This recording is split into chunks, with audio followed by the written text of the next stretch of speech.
All the work we are doing today and in other sessions with Belle is about creating a rich set of digital resources. These resources are what creators and the students in CAPE's game development program will use to build game skills. In another session, we shot video that we use to digitize the motion of the choreography.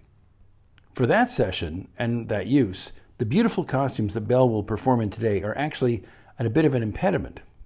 We needed to have an uncostumed performance. To do this full-body motion capture, we've partnered with Radical.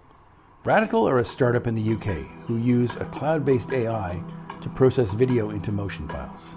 And for us, this is a game changer. Only a year ago, this motion capture would require an expensive studio setup with a lot of cameras involved, far beyond what our budget for a pilot project would allow. Only one of the 3 shots that you're seeing here will be needed to work with Radical's technology. But because we had just one shot at doing this with Belle, we decided to cover ourselves with a 3-camera setup, shooting 2 performances. In the session today, we'll be much more focused on the aesthetics and splendor of the dance.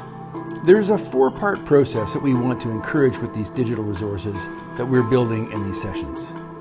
All of it is focused on bodies in motion, animation of living forms, creating avatars and characters, and capturing and defining the details that make characters come to life.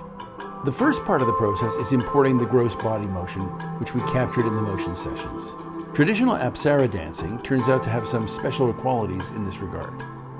The movements in this short dance passage are enshrined in tradition, so it means that there's a kind of objective standard that the students will have to meet in order to achieve the goal of reproducing the Apsara. The second part of the process is in the development of the fine movements of the body. Apsara dancing is built around these exquisite hand motions. As an animation challenge, reproducing these will let our students develop far beyond the basics. Of course, we could handle this with a data glove that would capture the movements of Belle's hands. But in our real world and our budgets, this is a trade-off we've had to make.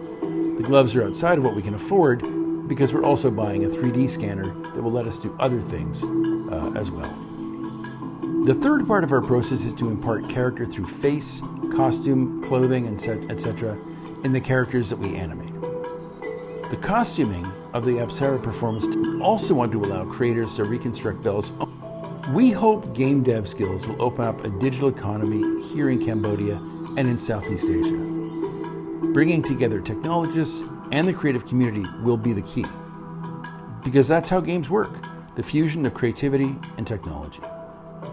We think what we're doing here is pretty much unique among emerging economies, and for that matter, a lot of developed ones. With prosperity rising in this region, we see a future economy built on game development that reflects the cultures and stories of Southeast Asia. And perhaps the beginnings of that future are right here in this performance. If you'd like to help us with this project, explore our social media and our website and see what you can do to help us.